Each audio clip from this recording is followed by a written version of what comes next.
লড়াইয়ের ময়দানে এবার জগন্নাথ সরকার ভার্সেস জগন্নাথ সরকার।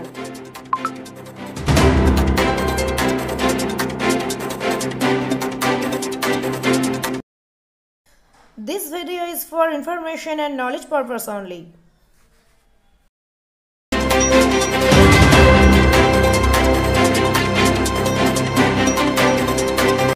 একই কাণ্ড, একই লোকসভা কেন্দ্র থেকে ভোটে দাঁড়াচ্ছেন দুজন প্রার্থী আর দুজনেই জগন্নাথ সরকার। কিন্তু এই কিভাবে সম্ভব? বিষয়টি হলো, বিজেপি প্রার্থী জগন্নাথ সরকারের নামে আরও একজন ব্যক্তি নির্দল প্রার্থী হিসেবে দাঁড়াচ্ছেন, তার নামও জগন্নাথ সরকার। এই নিয়ে তৃণমূলের চক্রান্ত বলেই অভিযোগ রানাঘাট লোকসভা কেন্দ্রের বিজেপি প্রার্থী জগন্নাথ সরকারের। বুধবার নদিয়ার রানাঘাট দক্ষিণ বিধানসভার নির্বাচনী ভোট প্রচার শুরু করেন বিজেপি প্রার্থী জগন্নাথ সরকার। যদিও তীব্র দাবদাহের মধ্যেও লাগাতার তিনি প্রচার অভিযান চালিয়ে যাচ্ছেন। এর মাঝে হঠাৎ ঘটে গেল এক বিরল ঘটনা। সূত্রের খবর, রানাঘাট লোকসভা কেন্দ্রের নির্দল প্রার্থী হিসেবে হঠাৎ নাম উঠে আসে আরও এক জগন্নাথ সরকারের। যদিও হিরে চিহ্নে তিনি দাঁড়িয়েছেন। এই নিয়ে সাংবাদিকদের কোনো রকম প্রতিক্রিয়া দিতে চাননি ওই নির্দল প্রার্থী জগন্নাথ সরকার। অন্যদিকে তিনি কোনো প্রচার অভিযান এখনও শুরু করেননি, কিন্তু তার নাম নির্বাচন কমিশনের তালিকায় নথিভুক্ত রয়েছে। আজ নির্বাচনী ভোট প্রচারের মধ্যে দিয়ে ক্ষোভ উগরে দেন বিজেপি প্রার্থী জগন্নাথ সরকার। তিনি বলেন, রানাঘাট লোকসভা কেন্দ্রে তার যথেষ্ট প্রভাব রয়েছে, তাকে দমন করার জন্য তৃণমূল চক্রান্ত করে নির্দল প্রার্থী হিসেবে তার নামকরণ করে একজনকে দাঁড় করিয়েছে। যদিও অপরদিকে তৃণমূল প্রার্থী মুকুটমণি অধিকারী বলেন, নির্বাচনে যে কেউ দাঁড়াতে পারে, তা সে এই জগন্নাথই হোক বা অন্য কোনো জগন্নাথ।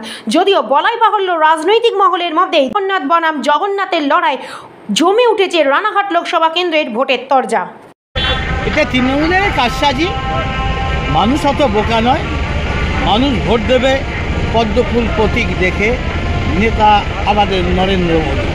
তাই এখানে জগন্নাথ সরকার বিষয়টা এমন গুরুত্ব না। আর যিনি করতে পারবেন শুধু দেখেই নেবেন। জগন্নাথ সরকার 2 নম্বরে পদ্মফুল প্রতীকে আছেন। তাই এরা বিভিন্ন রকম চালাকি, নির্বাচনে হওয়ার আগেই এরা হেরে বসে আছে মানসিকতায়। আর সেই কারণে চালাকির আশ্রয় নিচ্ছে, আমাদের ফ্ল্যাগ ফেস্টুন খুলে নিচ্ছে, রাতের অন্ধকারে এইসব করছে, অপপ্রচার বদনাম রটানোর চেষ্টা করছে। এইভাবে করে মানুষকে বোলানো যাবে না। রানাঘাটবাসী বিজেপির সঙ্গে আছে, জগন্নাথ সরকারের সঙ্গে আছে, মোদির সঙ্গে।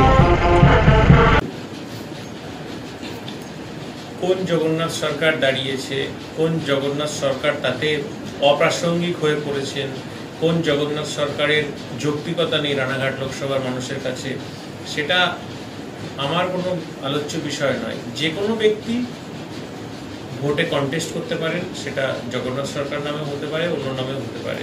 কাজ তো অভিযোগ করা, অনুযোগ করা। উনি এর আগে অভিযোগ করেছিলেন যে রাজ্য সরকার ওনাকে কাজ করতে দেননি।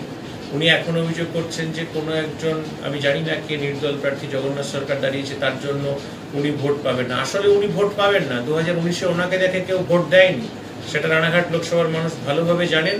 এবার এই বিজেপির বিদায়ী সাংসদ অপদার্থ জগন্নাথ সরকারের পরাজয় অবশ্যম্ভাবী।